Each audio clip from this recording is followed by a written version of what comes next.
The other day, I was in a conversation with my mastermind, getting support on the vision of the World Joy Movement.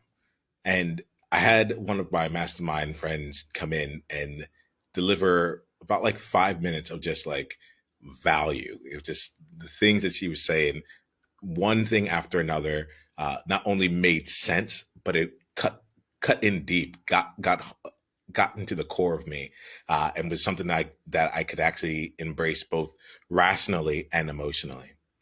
And I remember going on like this roller coaster inside of me as she was really just telling me the truth as no one else had ever told me before.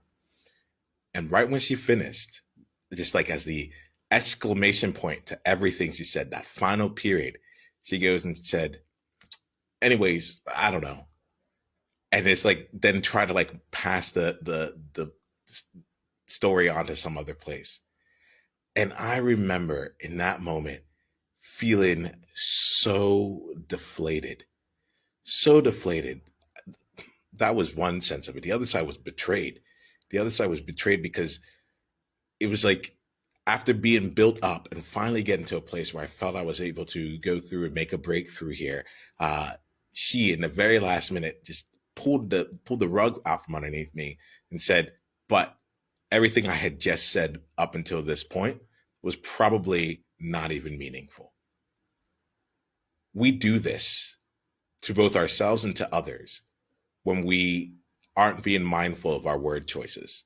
We do this here when we use disempowering words and we take away from the powers of the statements that we have. We take away from the power of who we are being and what we're trying to get across.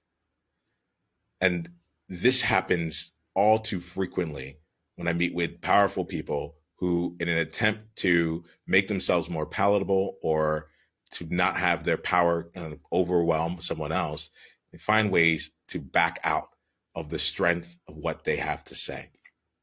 I want to give, I want to acknowledge that, and I want to like give us some space here to really just spend some concentrated time examining and seeing the impact of the words that we choose to use, and when we take the power out of powerful words.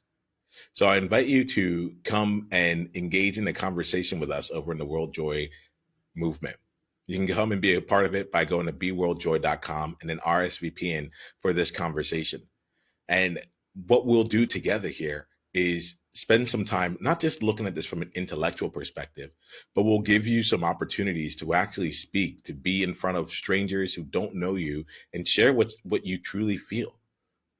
And in that process, we'll also note and denote how we show up and where we let ourselves down and we let others down by diminishing the trust and creating this barrier of uncertainty by our language choices.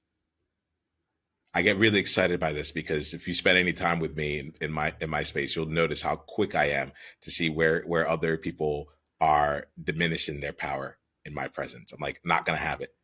Don't do it. You don't need to apologize to me unless you punch me in the face. Like, don't be sorry for expressing how you feel. Don't be sorry for expressing your truth. That is not necessary.